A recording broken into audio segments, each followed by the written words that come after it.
Hello everyone, welcome to home science classes. Home science classes में आपका स्वागत है। कैसे हैं आप? आशा करती हूँ अच्छे होंगे, खुश होंगे, मस्त होंगे और पढ़ाई कर रहे होंगे। तो आपको पता है हमने न्यूट्रिशन साइंस की थ्योरी समाप्त कर ली है। हमने प्रैक्टिस भी कर लिया है। हमने अभी हाल ही में मतलब कल नहीं, परसों और नरसों 2 दिन हमने होम मैनेजमेंट और एक्सटेंशन एजुकेशन की भी प्रैक्टिस की। हमने कुछ क्वेश्चन को देखा। उन क्वेश्चन के माध्यम से हमने आपको पूरा एक्सटेंशन एजुकेशन और आपकी जो होम मैनेजमेंट की थ्योरी थी उसको रिकॉल कराने की पूरी कोशिश की थी। आज से जो हम पढ़ने वाले हैं वो हम पढ़ेंगे टेक्सटाइल। इसकी कुछ क्लासेस हो चुकी हैं, मतलब 5 क्लासेस हो चुकी हैं, 5 या 6। आज आपकी क्लास होगी जिसमें हम देखेंगे वूल के बारे में। आज का जो हमारा चैप्टर है वो है ऊन के बारे में। तो आज हम जो डिस्कस करने वाले हैं वो ऊन के बारे में डिस्कस करेंगे। तो चैप्टर आपके लिए इम्पॉर्टेंट है। यहाँ से क्वेश्चन भी काफ़ी पूछे जाते हैं। पिछले एग्ज़ाम में ही मतलब कि 2021 में पेपर हुआ था उसमें ही आपसे 3-4 क्वेश्चन यहाँ से पूछे गए थे। तो अगर एक एग्ज़ाम में एक टॉपिक से आपसे 3 से 4 क्वेश्चन पूछे जा सकते हैं तो सोचिए वो टॉपिक आपके लिए कितना इम्पोर्टेंट है। जो भी यहाँ पर आपको मिलेगा उसे नोट कर लीजिएगा या फिर स्क्रीनशॉट ज़रूर ले लीजिएगा। तो सबसे पहले हम ऊन के बारे में जानते हैं। ऊन का थोड़ा-सा इतिहास हम चर्चा कर लें, तो आपको पता है कि प्राचीन काल से ही जानवरों की खाल को हम क्यों प्रयोग करते थे? तो उसे हम जानवरों की खाल को शरीर को अपने ढकने के लिए प्रयोग करते थे। लेकिन होता क्या था कि जब हमें खाल लेते थे जानवरों की, तो ऐसे में हमें जानवरों को मारना पड़ता था। अगर हम जानवरों को मार कर उसकी खाल ले रहे हैं, तो जानवर धीरे-धीरे तो विलुप्त हो जाएँगे, तो ये तो संकट की बात है।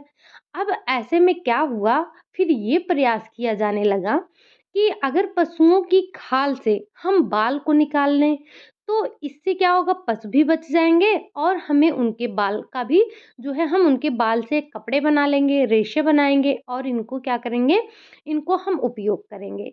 तो इस तरह से जो आपके ऊन का प्रयोग हो रहा था वो आदिकाल से होता चला आ रहा था, मतलब प्राचीन काल से ही हम इसका उपयोग कर रहे थे।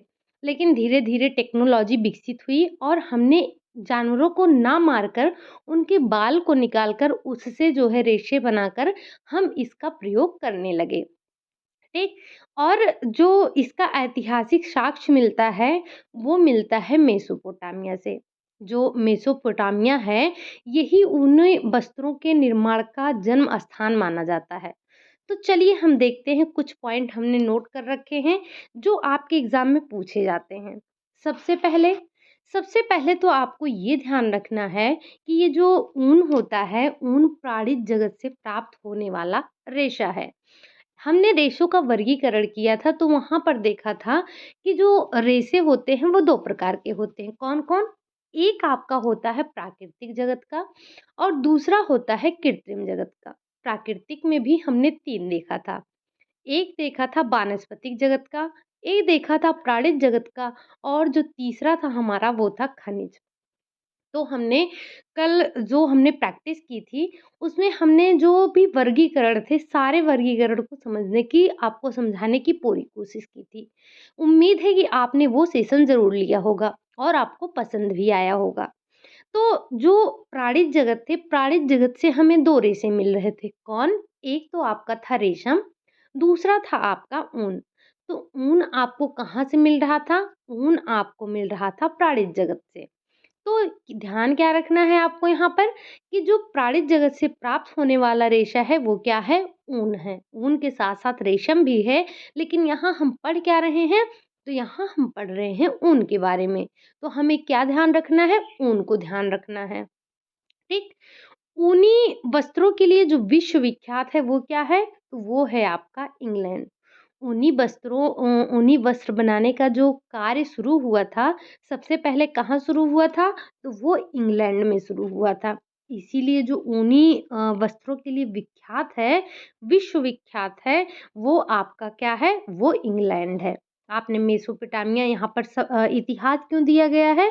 तो इसके साक्ष्य कहाँ से मिल रहे थे आपको? तो इसके साक्ष्य आपको मिल रहे थे यहाँ से मेसोपोटामिया से मिल रहे थे। आपको पता है कि आपने कई बार सुना है दुनिया का सबसे महँगा कोट मिंक कोट होता है। क्या होता है? ये भी आपसे क्वेश्चन पूछा गया है कि दुनिया का सबसे महँगा कोट क्या है? तो वो है आपका मिंक कोट होता है। और ये बनता किससे है? तो ये विक्यूना से प्राप्त होता है। इसके बारे में भी आपको आगे पढ़ने को मिलेगा, लेकिन कुछ पॉइंट है जो आपको ध्यान रखने हैं, यहाँ से डायरेक्ट आपसे क्वेश्चन पूछा जाता है।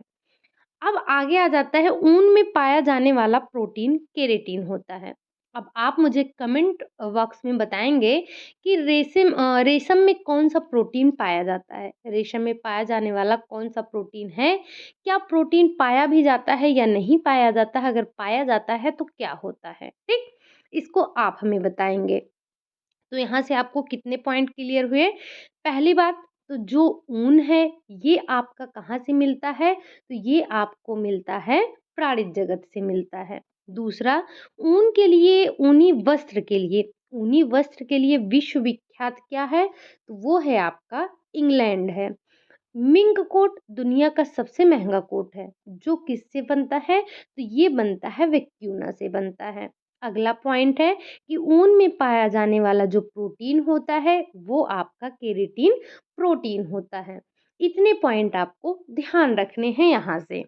अगला है आपका, अगर हम ऊन को अनुप्रस्थ काटें अगर अनुप्रस्थ काटें उनको तो इसकी संरचना कैसे दिखेगी? सबसे पहले तो हम इसकी संरचना ही देख लेते हैं। तो इसकी संरचना आपको कुछ इस तरह से मिलेगी, मतलब कि 3 परतों में मिलेगी। अब इस 3 परतों के नाम क्या-क्या हैं? सबसे पहले मध्य परत होती है, दूसरा होता है सबसे पहले आपकी बाह्य परत आती है, दूसरा आता है आपका मध्य परत और तीसरा आता है आपका आंतरिक परत। कोई भी परत होगी तो जो एक बाह्य परत होती है, एक मध्य परत होती है और एक आंतरिक परत होती है। तो क्या आपसे एग्ज़ाम में ऐसे पूछा जाएगा मध्य परत, आंतरिक परत, बाह्य परत? नहीं, ऐसे नहीं पूछा जाएगा। इसके कुछ नाम भी हैं साथ में, जैसे जैसे बाह्य परत, जो आपकी ये बाह्य परत है, इसे हम क्या कहेंगे? तो इसे हम क्यूटिकल के नाम से जानते हैं। अगला है आपका मध्य परत। ये जो आपका मध्य परत है, वो क्या होता है? उसको हम कॉर्टेक्स के नाम से जानते हैं। क्या नाम होता है उसका? तो उसका नाम होता है कॉर्टेक्स होता है। और तीसरा, ये जो बिल्कुल छोटा-सा दिख रहा है, इसे बोलते हैं हम मेडुला। जिस ऊन के रेशे में ये मेडुला जितना छोटा होता है वो ऊन उतनी ही अच्छी क्वालिटी का होता है। अगर किसी में मेडुला अनुपस्थित है तो इसका मतलब वो ऊन काफ़ी अच्छा है। तो ये तीनों परतें आपको ध्यान रखनी है। कौन-कौन सी? क्यूटिकल, कॉर्टेक्स और मेडुला। ये तीनों आपकी कौन ऊन की परतें होती हैं, ठीक? तो मेडुला किसमें पाया जाता है? तो ऊन में पाया जाता है।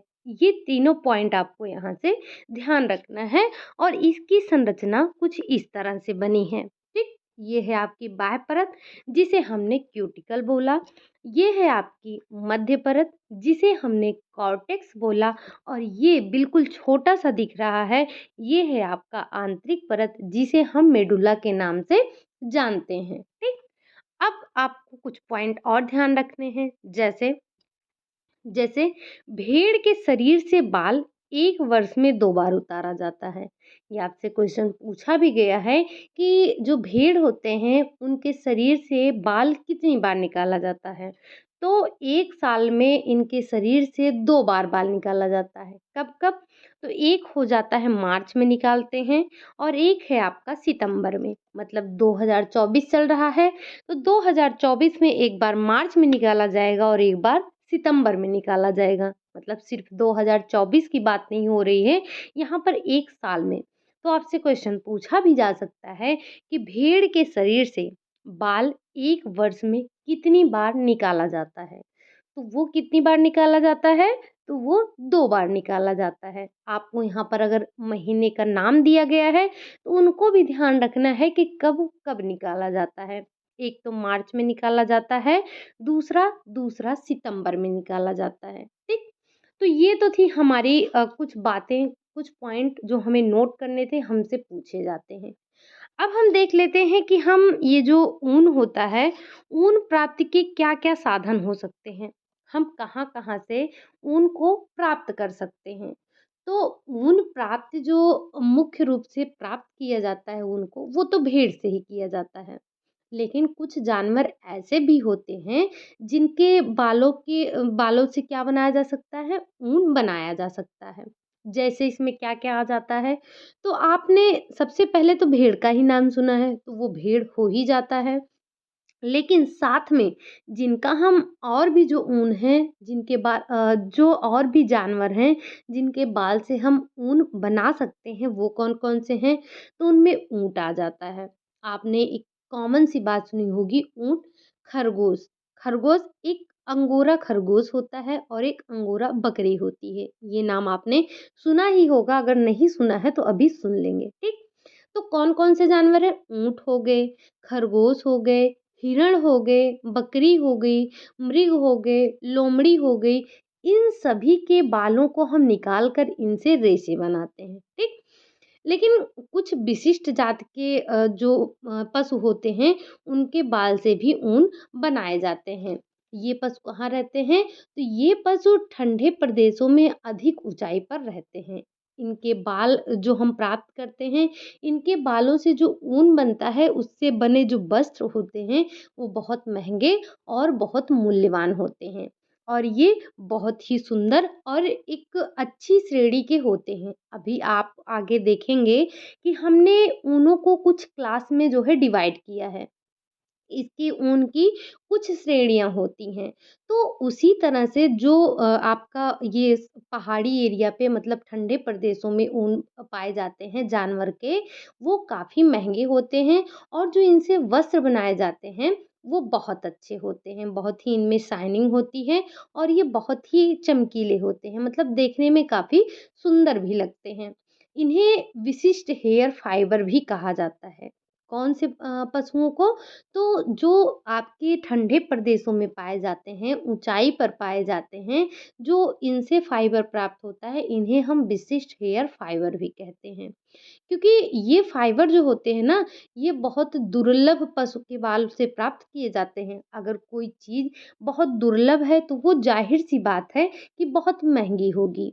दुर्लभ पशु का मतलब ये संख्या में बहुत कम होते हैं। अगर ये संख्या में बहुत कम हैं, तो इनके जो बाल निकाले जाएँगे, वो बहुत महँगे होंगे। जैसे अगर कोई चीज़ हमें मिल नहीं पाती है, तो वो क्या होती है मतलब कम मात्रा में होती है, तो हम उसे अधिक दाम देकर तब लेते हैं, तो वैसे ये पशु भी होते हैं। इनकी संख्या कम होती है, तो इनके बाल भी काफ़ी महँगे मिलते हैं। अब हम ऊन प्राप्ति के साधन में पहले जान लेते हैं विक्यूना के बारे में। हमें पता है, हमने अभी देखा कि ऊन मुख्यतः आप भेड़ से प्राप्त करते हैं, लेकिन और विभिन्न प्रकार के जानवर होते हैं जिनसे हम ऊन को प्राप्त कर लेते हैं। विक्यूना विक्यूना एक आपका दुर्लभ जाति का ऊँट होता है। ये क्या होता है? दुर्लभ जाति का ऊँट होता है जिसके बालों से विश्व का सबसे महँगा कोट मिंक कोट बनता है। अभी पहले ही आपने जान लिया। इसे मिंक कोट के नाम से जाना जाता है और ये क्या होता है, इसमें बहुत सुंदरता होती है, मतलब इसकी जो सुंदरता है ना, वो अद्वितीय सुंदरता है और इसमें इसके गुण होते हैं जो अलौकिक गुण होते हैं। इसीलिए पूरे विश्व में क्या होता है, ये पूरे विश्व में विख्यात होता है। तो यहाँ पर सबसे पहले आपको विक्यूना के बारे में कुछ बातें ध्यान रखनी है। क्या? जैसे जैसे जो विक्यूना है, ये ऊँट की जाति है। आपको पता है कि किसकी जाति है? तो ये ऊँट की जाति है और आपने देखा ये एक दुर्लभ जानवर होता है। ये विश्व का सबसे महँगा कोट मिंक कोट इसी के बाल से बनता है और इसके बाल बहुत ही सूक्ष्म होते हैं, कोमल होते हैं, फिसलने वाले होते हैं, चमकदार होते हैं और बारीक भी होते हैं। इसका रंग जो होता है, वो रंग क्रीम होता है या फिर हल्का भूरा-सा होता है। आप ये पाया कहाँ जाता है? तो ये आपका पाया जाता है पेरू प्रदेश व दक्षिण अमेरिका में पाया जाता है। जो क्वेश्चन आपसे पूछा जाता है, वो इन्हीं 3 पॉइंट से पूछा जाता है, इसीलिए मैंने बस इन्हीं तीनों पॉइंट को रखा है, बाकी आपको पता होना चाहिए ये बहुत महँगा है। तो इसकी कुछ तो क्वालिटी होगी, इसीलिए तो ये इतना महँगा है। अब कोई जैसे जैसे अगर आप पश्मीना शॉल लेने जाते हैं, तो वो कितना महँगा है और अगर आप वहीं नमदे का कपड़ा लेते हैं, नमदा लेते हैं, तो वो कितना सस्ता है। क्यों? क्योंकि आप देखेंगे पश्मीना के रेशे में और नमदा, नमदा कैसे बनता है? आपको पता है कि नमदे को हम नमी, ताप और दाब से बनाते हैं। उसमें ना किसी गोंद का प्रयोग करते हैं, ना ही उस पर कोई बुनाई की जाती है, ना ही उसके रेशों की मतलब उस पे कोई जब हम सिर्फ़ रेशों को आपस में उलझा कर उनको प्रेशर देकर, टेम्परेचर देकर उनको हम कपड़ा बनाते हैं, तो वो आपका नमदा होता है। अब ये तो थी विक्यूना की बात। यहाँ पे आपको यही 3 पॉइंट ध्यान रखने हैं किसके बारे में? तो विक्यूना के बारे में। अगला है आपका अंगोरा बकरी। अंगोरा बकरी और आपने एक अंगोरा खरगोश का नाम सुना होगा। एक है अंगोरा खरगोश और एक है अंगोरा बकरी। ये तो आपको पता ही है कि यह एक जब हमने अंगोरा बकरी लिख दिया है, तो आपको पता है कि यह एक बकरी की प्रजाति होती है। इनके बालों से क्या करते हैं? तो इनके बालों से ऊनी रेशों को प्राप्त किया जाता है, जिसे हम अंगोरा कहते हैं। लेकिन जो इनके बाल होते हैं ना, इनके बालों को हम क्या बोलते हैं? मोहेर बोलते हैं। और ये पाया कहाँ पर जाता है? तो ये आपको सामान्यतः यूएसए और अफ्रीका में पाया जाता है। जो अंगोरा बकरी का बाल होता है, इसके बाल सूक्ष्म होते हैं, कोमल होते हैं, लंबे होते हैं, चमकदार होते हैं, सुंदर होते हैं और इससे जो उत्कृष्ट कोटि के वस्त्र बनाए जाते हैं। अब ज़ाहिर-सी बात है कि अगर इसके जो बाल हैं वो पतले हैं, कोमल हैं, चमकदार हैं, लंबे भी हैं, सुंदर भी हैं, तो जो इससे वस्त्र बनाए जाएँगे वो भी सुंदर ही बनेंगे, है ना? तो ये थी हमारी वेक्यूना के बारे में बात और अंगोरा के बारे में बात। अब हम देख लेते हैं मेरिनो के बारे में। मेरिनो एक भेड़ है जो कि आपको दिख रहा है। हम बात कर रहे हैं मेरिनो भेड़ के बारे में। अब ये मेरिनो भेड़ क्या है, इसकी विशेषता क्या होती है? तो मेरिनो भेड़ की विशेषता ये होती है कि इसके बाल कैसे होते हैं? अच्छे होते हैं। हमने आपको बताया अगर बाल अच्छे हैं, चमकदार हैं, सुंदर हैं, कोमल हैं, तो ज़ाहिर-सी बात है कि कपड़े भी अच्छे ही बनेंगे। तो अगर इसके बाल अच्छे हैं, तो कपड़े भी अच्छे बनते हैं। यूरोप में इसे बोलनी या बॉटनी वुल बोला जाता है। ये तीनों पॉइंट यहाँ पर पॉइंट टू पॉइंट चीज़ें लिखी गई हैं क्योंकि आपके एग्ज़ाम में यही पॉइंट पूछे जाते हैं। तो पॉइंट को नोट कीजिएगा, आपके एग्ज़ाम के लिए काफ़ी इम्पोर्टेंट है। ठीक? तो मेरिनो भेड़ की विशेषता हमने क्या देखी? एक तो इसके बाल अच्छे होते हैं। दूसरे कपड़े अच्छे बनते हैं, अगर बाल अच्छे हैं तो कपड़े अच्छे हैं। इसे हम बोलनी या फिर बॉटनी वुल भी कहते हैं। क्या बोलते हैं? बोलनी या फिर बॉटनी वुल भी कहते हैं। पॉइंट को नोट कीजिएगा। अब अगला आ जाता है आपका कश्मीरी बकरी के बारे में। कश्मीरी बकरी क्या है? तो कश्मीरी बकरी के जो बाल होते हैं ना, सबसे पहले ये आपको ध्यान रखना है कि बहुत ही उत्कृष्ट किस्म के होते हैं। और इस बकरी का नामकरण भी कश्मीर में जो बनने वाली सबसे महीन शॉल है, उसी पर रखा गया है। ये आपको मिलेगा कहाँ पर?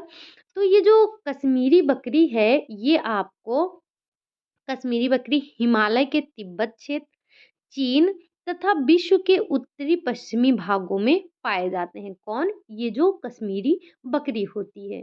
तो हमने किसके-किसके बारे में देखा? हमने बेक्यूना के बारे में देखा, अंगोरा के बारे में देखा, मेरिनो भेड़ के बारे में देखा और कश्मीरी बकरी के बारे में देखा। इन सभी से ये जो सारे जानवर का नाम हमने देखा, इन सभी से आपको ऊन की प्राप्ति होती है। तो आपको यहाँ पर ध्यान क्या रखना है? ध्यान आपको रखना है कि क्या बकरी है, कौन-सा ऊँट है, कौन-सा आपका खरगोश है, ये सारी चीज़ें आपको ध्यान रखनी है। यहाँ से भी एकदम बारीक-बारीक क्वेश्चन पूछे जा सकते हैं, तो चीज़ों को आपको ध्यान से पढ़ना है। अगला आ जाता है लामा के बारे में। अब लामा क्या है? तो आपको दिख ही रहा है कि लामा जो है ये आपके एक ऊँट की प्रजाति होती है। क्या होती है? ऊँट की प्रजाति होती है। इसके बालों में भी 2 परतें होती हैं और जो ऊपरी परत होती है वो कैसी होती है? तो ऊपरी परत निम्न और अंदर की परत उच्च कोटि की होती है। इसके 2 परत हैं, जो पहली परत है, जो ऊपरी परत है, वो क्या होती है? तो वो निम्न कोटि की होती है और जो अंदर की परत होती है, वो उच्च कोटि की होती है। फ़र्क क्या होता है? जो ऊपरी परत होती है, बाल लंबे, घने, भारी और मोटे होते हैं। लेकिन जो अंदर की परत होती है, जो नीचे की परत होती है, उसके बाल मुलायम होते हैं, कोमल होते हैं और बारीक रेशे इनसे प्राप्त होते हैं। तो बारीक रेशों की ही आवश्यकता होती है। इसके बालों में रेशम के समान चमक होती है। जो ये आपके लामा ऊँट है, लामा ऊँट से जो बाल प्राप्त किए जाते हैं, इसके बालों की चमक जो होती है वो रेशम के समान होती है। रेशम के बारे में आपने पढ़ा ही है कि इसकी कितनी विशेषताएँ होती हैं। अब जो लामा पाया जाता है ये कहाँ पाया जाता है? तो लामा आपका दक्षिण अमेरिका में पाया जाता है। यह जानवर बालों के साथ-साथ सामान ढोने के लिए भी जाना जाता है। आपको पता है जो ऊँट होते हैं, ऊँट को हम क्या करते हैं? तो ऊँट पर हम सामान भी तो लाते हैं। तो जो ये ऊँट होता है, लामा ऊँट होता है, ये तो बाल तो इसका हम लेते ही लेते हैं, साथ में इससे हम सामान ढोने का भी कार्य करते हैं। किससे? लामा ऊँट से। तो हमने लामा के बारे में भी जान लिया। ये सारे जो हम अभी पढ़ रहे हैं, चाहे वो लामा हुआ, अंगोरा हुआ, कश्मीरी बकरी हुई या फिर वेक्यूना हुआ, ये सारे हमें ऊन प्राप्ति के साधन होते हैं, ठीक? अब अगला पॉइंट क्या है? मतलब और किससे हम प्राप्त करते हैं? ये एक पॉइंट आपका छूट गया लामा में कि इसके बाल जो होते हैं वो घुंघराले और पीले रंग के होते हैं। कैसे होते हैं? घुंघराले और पीले रंग के होते हैं। अब हम बात करते हैं 2 कुंभ वाले ऊँट। किसके बारे में?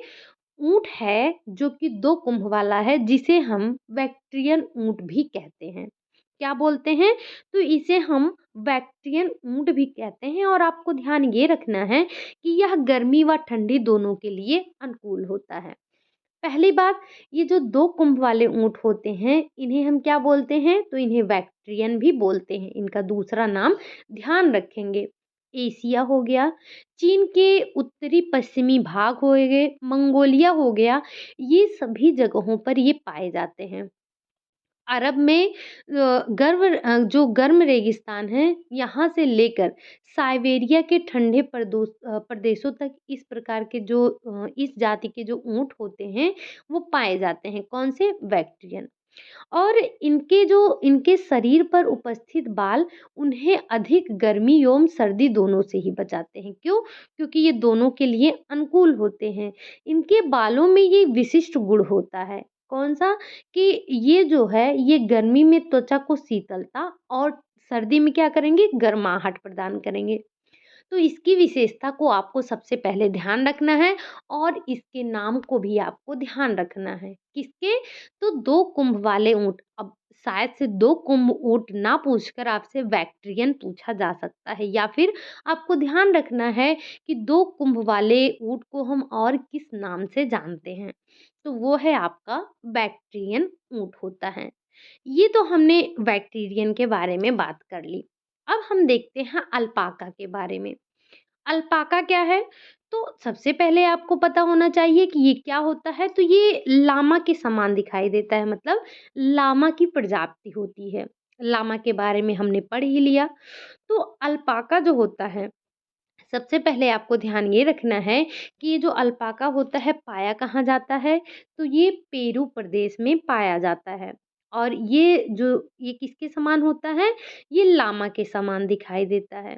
इसके जो बाल होते हैं, बालों से जो रेशे प्राप्त होते हैं उनकी लंबाई लगभग 10 से 12 इंच तक होती है और इनसे जो आपको रेशे प्राप्त होते हैं, इन रेशों से जो वस्त्र बनते हैं, उनके रोएदार वस्त्र होते हैं और कोट बनाए जाते हैं। और ये जो वस्त्र बनाए जाते हैं, बुनाई से बनाए जाते हैं, तो ये पायल बुनाई से निर्मित होते हैं। और इनके वस्त्र कैसे होते हैं, तो रोएदार वस्त्र होते हैं और कोट बनाए जाते हैं। ठीक, इतना पॉइंट आपको अल्पाका के बारे में ध्यान रखना है। अगला है आपका अगला है आपका अंगोरा। ये आपका लास्ट है। अंगोरा क्या है, तो अंगोरा आपका एक खरगोश है। अभी अभी आपने देखा था, जो एक अंगोरा बकरी थी, जिसके बाल को हम क्या कह रहे थे, जिसके बाल को हम मोहेर बोल रहे थे। ठीक, तो जो ये अंगोरा खरगोश है, इसके अंगोरा जो सबसे पहले आपको ध्यान रखना है, अंगोरा खरगोश के जो बाल होते हैं उत्तम श्रेणी के होते हैं। अब ये नहीं बताना है कि अगर उत्तम श्रेणी के हैं तो जो इसके वस्त्र बनेंगे वो भी उत्तम श्रेणी के होंगे। ये तो ज़ाहिर-सी बात है ना, कि अगर बाल इसके उच्च कोटि की हैं तो इसके वस्त्र भी अच्छे ही बनेंगे। और ये रेशम के समान कैसा होता है, तो चमकदार, मुलायम होता है। और ये जो अंगोरा खरगोश होता है, ये मूल रूप से फ्रांस में पाया जाता है। इसकी जो कुछ विशेषताएँ होती हैं, मतलब जो कुछ इसकी विशेष जातियाँ होती हैं, वो टर्की में भी पाई जाती हैं। इसे हम एक प्रकार से, ये खरगोश है तो यह एक प्रकार का घरेलू किस्म का खरगोश होता है। इतना आपको इसके बारे में ध्यान रखना है। उत्तम श्रेणी का ऊन है, रेशम के भाँत इसमें चमक होते हैं और इससे बच्चों के लिए गर्म ऊनी कपड़े बनाए जाते हैं। ये सारी विशेषताएँ हैं खरगोश की, अंगोरा खरगोश की। तो हमने अभी किसके-किसके बारे में देखा? तो हमने जो देखा वो ऊन प्राप्ति के साधन के बारे में देखा। सब आपको तो ये पता ही है कि ऊन हमें कहाँ से प्राप्त होता है, तो वो भेड़ों से प्राप्त होता है। अब सिर्फ़ भेड़ों से ही नहीं, जो विभिन्न प्रकार के जानवर होते हैं, उनसे भी हम ये ऊन को प्राप्त करते हैं। जैसे-जैसे आपका ऊँट हो जाता है, खरगोश हो जाता है, बकरी हो जाता है, ये आपके मुख्य होते हैं जो आपसे पूछे जाते हैं। अब हम सारे जानवरों के बारे में तो पढ़ नहीं सकते हैं और ना ही हमारे पास सारे जानवरों की जानकारी है। तो जो आपसे एग्ज़ाम में पूछा जाता है, हमने उसके बारे में डिस्कस कर लिया है, आपका क्वेश्चन यहीं से बनता है। तो हमने क्या देख लिया? हमने देख लिया ऊन प्राप्ति के साधन के बारे में, ठीक? अब हम क्या देखेंगे? अब हम देखेंगे ऊनी रेशों का वर्गीकरण। हम ऊनी रेशों का वर्गीकरण किस तरह से करते हैं, इसके बारे में भी हम थोड़ा जान लेते हैं। मतलब कि किस तरह के जो जानवर होते हैं, हम उनसे किस तरह के ऊनी रेशे प्राप्त करते हैं, ठीक?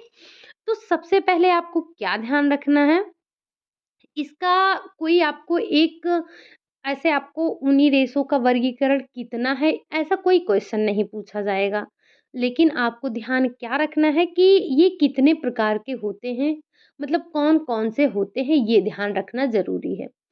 तो आपको पता है कि हम पहले ही आपको बताए हैं कि ये जो बनाया जाता है ऊन कई प्रकार से बनाया जाता है, कई प्रकार की जातियों से बनाया जाता है। मेरिनो जात की जो भेड़ है, इससे जो ऊन प्राप्त होता है, ये बहुत अच्छी किस्म का होता है, आपको पता ही है, हमने चर्चा ही कर ली है। तो भेड़ों के शरीर पर विभिन्न भागों में जो प्राप्त ऊन होते हैं, उनकी अलग-अलग श्रेणियाँ होती हैं। कल हम इन श्रेणियों के बारे में भी पढ़ेंगे। आपकी जो ऊन की क्लास हो रही है, ये 2 दिन में होगी। 1 दिन में हम इसको खत्म नहीं करेंगे। ऊन का चैप्टर लंबा है और क्वेश्चन भी आपसे यहाँ से पूछे जाते हैं। तो जो यहाँ पर हम देख रहे हैं, आज हम देखेंगे ऊनी रेशों का वर्गीकरण देखेंगे, ठीक? तो आपको पता है कि जो ये भेड़ होते हैं, इनके शरीर के विभिन्न हिस्सों से, मतलब ये बोले तो सारे जगहों से हम बाल को निकाल लेते हैं। अब भाई हम भारतीय हैं, हम क्या करते हैं, आम तो आम गुठलियों के भी दाम ले ही लेते हैं। तो हम जो ऊँट होते हैं ना, इनके पूरे शरीर से बाल लेते हैं। लेकिन अब जो बाल निकालते हैं, क्या जो कंधे का बाल होगा वही वही आपको क्वालिटी पैर के बाल में भी मिलेगा? नहीं। तो इनको हम श्रेणियों के हिसाब से कई श्रेणियों में रखते हैं। लंबाई, मुलायम और बारीकी की दृष्टि से हम प्रथम श्रेणी के ऊन जो होते हैं, उनके भेड़ के कंधे से लेकर दोनों तरफ के जो पेट के बाल होते हैं, यहाँ सब का जो बाल होता है वो प्रथम श्रेणी में आता है। और जो सिर से लेकर इनके पीठ तक के भाग का जो ऊन प्राप्त करते हैं वो द्वितीय श्रेणी में आता है। मध्यम श्रेणी में जो बाल आते हैं वो जो इनके अन्य स्थानों से प्राप्त किए जाते हैं वो होते हैं। ठीक, ये आपका द्वितीय और मध्यम एक ही बात है। निम्न कोटि के जो होते हैं, तो वो जो शरीर के अन्य हिस्सों के बाल बचते हैं, वो भी यहाँ पर मिलते हैं। वैसे तो इनको हम 4 श्रेणियों में ही रखते हैं, लेकिन आपने देखा होगा अगर आपके पास बुक है उनकी मंजू पाटनी मैम की, तो उसमें एक भेड़ का फिगर दिया गया है और उसमें 14 से 15 जो है क्लास दिखाए गए हैं। वैसे आपको पढ़ने को मिलेगा सिर्फ़ 4 ही क्लास। तो ये जो है इनके जैसे जिस स्थान से हम बाल निकालते हैं, उनकी क्वालिटी के अनुसार हम उनको श्रेणी में रखते हैं। तो सबसे पहले हम ऊन का वर्गीकरण जो कर रहे हैं, उसमें हम मेमने के ऊँट के बारे मतलब मेमने का ऊन देखेंगे। अब ये जिसे हम बोलते हैं लांबा, लांबा का ऊन हो गया, ये कहाँ से प्राप्त होता है? मतलब किसे हम मेमना बोलते हैं। तो जो ये मेमने का ऊन होता है, इसे हम बोलते हैं लैले का ऊन। सबसे पहले आपको ध्यान रखना है कि मेमने के ही ऊन को हम लैले का ऊन बोलते हैं। जो भेड़ के बच्चे मतलब भेड़ के बच्चे को हम क्या बोलेंगे? तो मेमना बोलेंगे। जो भेड़ के बच्चे से प्राप्त किया जाता है, जिसकी उम्र आगे आपको दी गई है, तो जो मेमने का है, इसके हम जो भेड़ का जो बच्चा होता है, भेड़ के बच्चे को सबसे पहले आपको ध्यान रखना है, हम क्या बोलते हैं? तो भेड़ के बच्चे को हम मेमना बोलते हैं। अब ये जो मेमना होता है, इसकी उम्र कितनी होती है? तो 8 माह का भेड़ होता है या फिर 8 से 9 माह हम ले सकते हैं। क्या होता है? 8 माह की उम्र का भेड़ होता है। उम्र के जब ये जो मेमने का भेड़ है ये 8 या 9 उम्र के हो जाते हैं, 8 या 9 माह की उम्र के हो जाते हैं, तो हम इनके पीठ से ऊन को उतार लेते हैं। उसे हम क्या बोलते हैं? तो वही आपका मेमने का ऊन होता है। लेकिन ये जो ऊन होता है ना, ये बहुत ही उत्तम गुणवत्ता, चमक, मुलायम, गर्म ये सारी इसमें खूबियाँ होती हैं, मतलब कि इसकी विशेषताएँ होती हैं। लेकिन ये जो होता है ना, ये अपरिपक्व स्थिति में काटा जाता है। कैसी? अपरिपक्व अवस्था में जब इनको काटा जाता है, तो ये अपरिपक्व होने की वजह से इनमें मजबूती की जो है वो कमी पाई जाती है। लेकिन इनकी गुणवत्ता, इनकी चमक, मुलायम, गर्माहट ये सब बहुत अच्छे गुण पाए जाते हैं। किसमें? मेमने में। तो आपको ध्यान क्या रखना है? सबसे पहला कि मेमना क्या होता है या मेमना किसे कहते हैं? तो जो भेड़ का बच्चा होता है, जिसकी उम्र 8 माह या फिर हम 8 या 9 माह से बोलते हैं, अगर वो बच्चा है उसे हम मेमना बोलते हैं। इसी को ही हम लैले का ऊन भी बोलते हैं। और इसमें जो है कमी आपको क्या ध्यान रखनी है, चमक, आपको गर्माहट, मुलायम ये सारी चीज़ें बहुत अच्छी मिलेंगी। लेकिन लेकिन ये जो अपरिपक्व अवस्था में काटे जाते हैं, इसलिए ये मजबूत नहीं होते हैं, मजबूती की दृष्टि से ये अच्छे नहीं होते हैं। ये तो थी हमने बात कर ली मेमने के बारे में। अब जो हॉगेट ऊन होता है या फिर हॉगेट वूल होता है, वो क्या है?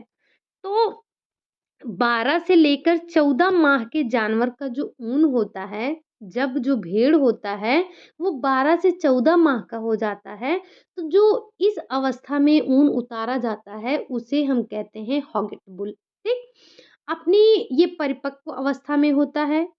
हमने अभी देखा जो मेमना था, वो बच्चा था। लेकिन जो 12 से 14 माह का हो जाता है, वो परिपक्व अवस्था में पहुँच जाता है, तब इसका बाल निकाला जाता है। अब जब परिपक्व है तब इसका बाल निकाला जा रहा है तो क्या होगा? तो इसके बाल में मजबूती आ जाएगी। मजबूती की दृष्टि से ये सर्वोत्तम होता है और कोमलता साथ में तन्यता का भी इसमें गुण विद्यमान होता है। मतलब जो मेमने का ऊन था, उसमें हमें मजबूती नहीं मिल रही थी। लेकिन जो हॉगेट वूल होता है, ये आपका अच्छा होता है, इसकी गुणवत्ता अच्छी होती है। इसके जो तंतु होते हैं, मतलब जो ऊन होता है, इसमें कोमलता और तन्यता का गुण विद्यमान होता है। ठीक? अगला आ जाता है आपका विदर। विदर वूल क्या होता है? तो अभी हमने देखा 12 से 14। अब जो 14 माह की उम्र में ऊन काटा जाता है, वो क्या होता है? वो आपका विदर ऊन कहलाता है। लेकिन ध्यान रहे, इससे पहले इसका बाल काटा जा चुका हो, मतलब ये दोबारा काटा जा रहा है। जब दोबारा काटा जाता है कितने माह की उम्र में? 14 माह की उम्र में। तो इसे हम क्या कहते हैं? इसे हम कहते हैं विदर वूल। ठीक? इससे जो ऊन आपको प्राप्त होता है, वो मटमैला होता है और गंदा-सा होता है। तो इसकी विशेषता क्या है कि ये ऊन मटमैला और गंदा-सा होता है। उम्र कितनी है भेड़ की? तो 14 माह है और एक बार इसका ऊन काटा जा चुका है, मतलब एक बार इसका बाल उतारा जा चुका है, दूसरी बार उतारा जा रहा है। ठीक? ये तो रही आपकी विदर वूल की बात। अब हम ध्यान रखते हैं देखते हैं वर्जिन वूल। वर्जिन वूल क्या होता है? तो वर्जिन वूल का मतलब है जब पहली बार किसी ऊंट का या भेड़ का बाल निकाला जाता है, तब उसे हम वर्जिन वूल कहते हैं। क्या? ये यहाँ से आपसे डायरेक्ट क्वेश्चन पूछा जाता है कि वर्जिन वूल क्या है? या जब किसी ऊंट के या भेड़ के बाल को पहली बार निकाला जाता है, तो उसे हम क्या कहते हैं? उसे हम कहते हैं वर्जिन वूल। क्या बोलते हैं? वर्जिन वूल बोलते हैं। ठीक? अब हम बात कर लेते हैं खिंची वूल के बारे में। खिंची हुई वूल क्या होती है, इसके बारे में भी जान लेते हैं। खिंची वूल, जिसे हम पुल्ड वूल भी कहते हैं। अब पुल्ड वूल की बात करें तो पुल्ड मतलब खिंचा हुआ। अब खिंचा हुआ का मतलब हम इसे खींच कर निकाल रहे हैं। तो जो मरी भेड़ होती है, उनके शरीर से जो हम बाल निकालते हैं, वो खींच कर निकालते हैं। और ये भेड़ कैसी होती हैं? तो जिन भेड़ों को हम मांस खाने के लिए पालते हैं, मांस के लिए पालते हैं, उनके शरीर से जब बाल को हम खींच कर निकालते हैं, तो वो आपकी होती हैं अ, खिंची हुई वूल। इनकी जो गुणवत्ता होती है, वो निम्न होती है। ये अच्छी गुणवत्ता वाली नहीं होती हैं।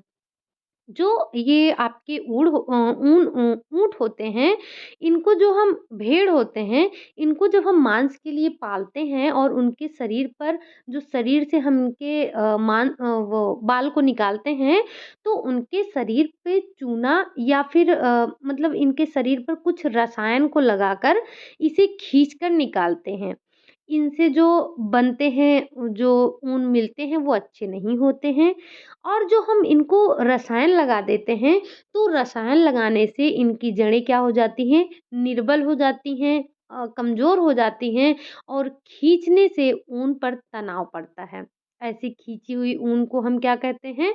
ऐसे जो खींच कर ऊन निकाले जाते हैं, इन्हें हम बोलते हैं खींची हुई ऊन। तो यहाँ पर मरी भेड़ से मतलब है, अभी आपको एक मरी भेड़ और मिलेगी, तो आपको कन्फ्यूज़ नहीं होना है। यहाँ पर जो हम खिंची वूल की पुल्ड वूल की बात कर रहे हैं, वो आपकी है जिसे हमने मांस के लिए पाला है और मारा है, ये है। अगला है आपका फ्लीस वूल। अब ये फ्लीस वूल क्या होती है? तो जीवित भेड़ के शरीर से जो ऊन प्राप्ति होता है, उसे हम क्या कहते हैं? तो उसे हम फ्लीस वूल बोलते हैं। ठीक? ये जो इससे ऊन प्राप्त होते हैं, ये आपके मध्यम कोट के होते हैं। कैसे? मध्यम कोट के होते हैं, लेकिन जो हम खिंची हुई वूल देख रहे थे, जो पुल्ड वूल देख रहे थे, वो आपकी निम्न कोट की होती है, इसकी गुणवत्ता निम्न होती है। लेकिन जो फ्लीस होती है, वो आपकी होती है कैसी? तो वो आपकी मध्यम गुणवत्ता की होती है, उच्च गुणवत्ता की नहीं। अगला है आपका डेड वूल। डेड वूल अभी हमने बताया, जिसे हम क्या कहते हैं? जिसे हम मृत वूल भी कहते हैं, मृत ऊन कहते हैं। तो मान लेते हैं कोई भेड़ है, मरी है, मृत है मतलब मरी है। अब आप कहेंगे हमने पहले भी तो देखा मरी हुई, लेकिन वो क्या? वो हमने मांस के लिए पाला था। लेकिन यहाँ जो मृत भेड़ की बात हो रही है, वो किसी दुर्घटना में अगर भेड़ की मृत्यु हो गई है, तो वो आपकी होती है मृत वुल, डेड वुल। मतलब भेड़ की किसी आकस्मिक दुर्घटना से अगर उसकी मृत्यु हो जाती है, तब जब उसके शरीर से ऊन को निकालते हैं, ऊन को उतारते हैं, तो इस प्रकार का जो ऊन होता है उसे हम मृत ऊन कहते हैं। अब ये जो मृत ऊन होता है, मतलब यह जो ऊन होता है, इस यह ऊन निम्न कोटि का होता है। और जब ये निम्न कोटि का है, तो हमें आपको बताने की ज़रूरत नहीं है कि जो इससे वस्त्र तैयार होंगे, वो भी निम्न कोटि के ही होंगे। कि ऐसा है कोई निम्न कोटि का रेशा है, उससे उच्च कोटि का वस्त्र बनाया जा सकता है, या फिर कोई आपको पता है अगर निम्न कोटि का रेशा है, तो उससे निम्न कोटि का वस्त्र बनेगा। अगर उच्च कोटि का रेशा है, तो उच्च कोटि का वस्त्र बनेगा। तो जब इसके बाल ही निम्न कोटि के हैं, तो वस्त्र कहाँ से उच्च कोटि के होंगे? तो जो मृत ऊन से बनता है वस्त्र, वो निम्न कोटि का होता है, ठीक? अगला है आपका कॉटन वूल। अब ये कॉटन वूल क्या होता है? विपरीत जलवायु में पली भेड़ का बाल। मतलब जो भेड़ विपरीत जलवायु और परिस्थितियों में पलती हैं, उनके भोजन पर भी पर्याप्त ध्यान नहीं रखा जाता है। उनके जो शरीर से बाल निकलते हैं वो उलझे-उलझे होते हैं, गंदे होते हैं, सटे-वटे होते हैं। तो इस प्रकार के ऊन को हम क्या बोलते हैं? कोटी वूल बोलते हैं, ठीक? और यह ऊन कड़क और रुक्ष होता है, मतलब ये कड़ी प्रवृत्ति का होता है। अब ये कड़ा होता है, तो हम इसका उपयोग कहाँ करते हैं? हम इसको किस प्रकार के वस्त्र बनाने के लिए प्रयोग करते हैं? अगर ये अच्छी नहीं है, रेशे उलझे-उलझे हैं, उलझे रेशे हैं, मतलब ये अच्छे नहीं हैं। तो जब ये उलझे रेशे हैं, तो हम इससे बनाएँगे क्या? तो इनसे हम बनाते हैं नमदा और दरी। नंदा और दरी बनाने के लिए आप जो प्रयोग करते हैं, वो किसका करते हैं? वो करते हैं कोटी वूल का, ठीक? अगला है आपका टैगलॉक। अब ये टैगलॉक क्या है? टैगलॉक वूल भी एक प्रकार का वूल है। तो टैगलॉक में क्या होता है? सबसे पहले ये आपको ध्यान रखना है कि टूटा-फूटा घटिया ऊन होता है। अब जब ये ऊन ही निम्न कोटि का है, तो जो इससे वस्त्र बनेंगे, वो कैसे होंगे? क्या वो उच्च कोटि के होंगे? नहीं, उसकी भी कोटि निम्न होगी, मतलब वो अच्छी ऊन नहीं हो सकते हैं। तो जो टैगलॉक वूल होता है, ये टूटे-फूटे होते हैं और निम्न वर्ग का ऊन होता है, ठीक?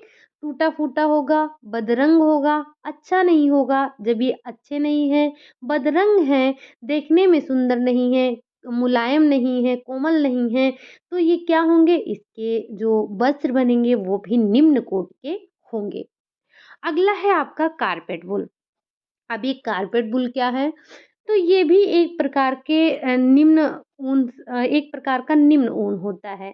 अब ये जब निम्न होता है, तो इससे भी हम क्या बनाते हैं? क्या हम इससे अपने पहनने के लिए कपड़े बनाएँगे? नहीं, तो हम इससे वही दरी, कालीन और जो भी आपको छोटे मतलब निम्न क्वालिटी के जो वस्त्र चाहिए होते हैं, वो सारी चीज़ें बन जाती हैं। हम इसका प्रयोग पहनने वाले वस्त्र बनाने में नहीं करते हैं। किसका? कारपेट वूल का। तो आपने ऊनी रेशों का वर्गीकरण देख लिया। कितना देखा? कई देखा, हमने काउंटिंग नहीं की। हमें लगता है कम से कम 10 से 12 हमने ऊनी रेशों के नाम सुन लिए। साथ में ही हमने देखा रेशे प्राप्त करने के साधन के बारे में भी चर्चा कर लिया।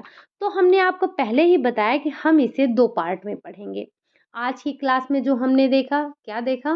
कि ऊन का थोड़ा-सा इतिहास हमने चर्चा किया, ऊन प्राप्ति के साधन देख लिए और ऊनी रेशों के वर्गीकरण को भी देख लिया। अब जो हमारी कल की क्लास होगी, उसमें हमें 4 पॉइंट को पढ़ना है। क्या? सबसे पहले हम ऊनी रेशों का श्रेणी देखेंगे। हमने बताया ना आपको कि हमने ऊनी रेशों को उनकी श्रेणी मतलब प्राप्ति के स्थान के आधार पर हमने उसको 4 भागों में बाँटा है। प्रथम श्रेणी, द्वितीय श्रेणी, तृतीय श्रेणी और चतुर्थ श्रेणी। अब जब हम इन श्रेणियों के प्रकार भी कल कुछ पॉइंट यहाँ पर आपको नोट करवाऊँगी, वो नोट कर लीजिएगा। और साथ में हम ऊनी कपड़े के प्रकार के भी पढ़ेंगे। जो ऊनी कपड़े के प्रकार हैं, उस पर भी हम चर्चा करेंगे। वो 2 प्रकार के होते हैं, एक ब्रेस्टेड होता है और एक आपका ऊनी वस्त्र होता है। ये हो गया आपका दूसरा पॉइंट। और तीसरा पॉइंट जो हम कल देखेंगे, वो मैन्युफैक्चरिंग ऑफ वूल देखेंगे। मतलब किस तरह से हम भेड़ के शरीर से ऊन को बाल को काट कर उससे ऊनी रेशा बनाते हैं। ये पूरी प्रक्रिया हम कल देखने वाले हैं। साथ ही साथ हम इनकी विशेषताओं पर भी चर्चा करेंगे। बस यही 4 पॉइंट कल आपको पढ़ने हैं। आज हमने थोड़ी ही चर्चा की है। क्लास आपकी बहुत लंबी हो जाती, हमें 2 दिन में समझना ज़रूरी होता है। मतलब 2 दिन में समझेंगे, आराम से समझेंगे तो अच्छा होगा।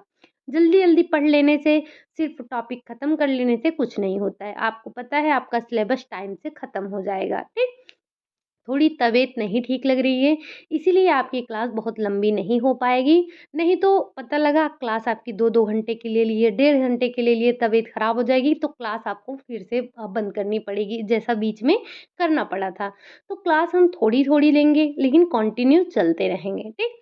बस आज के लिए यही इतना रखते हैं। कल मैंने आपको बताया कि सिर्फ़ 4 पॉइंट पर हमें चर्चा करना है। अगर आपके पास कोई भी बुक हो, तो एक बार ज़रूर पढ़ लीजिएगा, ठीक? पढ़े रहेंगे तो समझना आसान हो जाएगा। चलिए बस आज के लिए यही इतना रखते हैं। क्लास आपको कैसी लगी? अगर अच्छी लगी हो तो लाइक, शेयर, सब्सक्राइब ज़रूर करें। मिलते हैं नेक्स्ट क्लास में, तब तक के लिए बाय बाय, टेक केयर।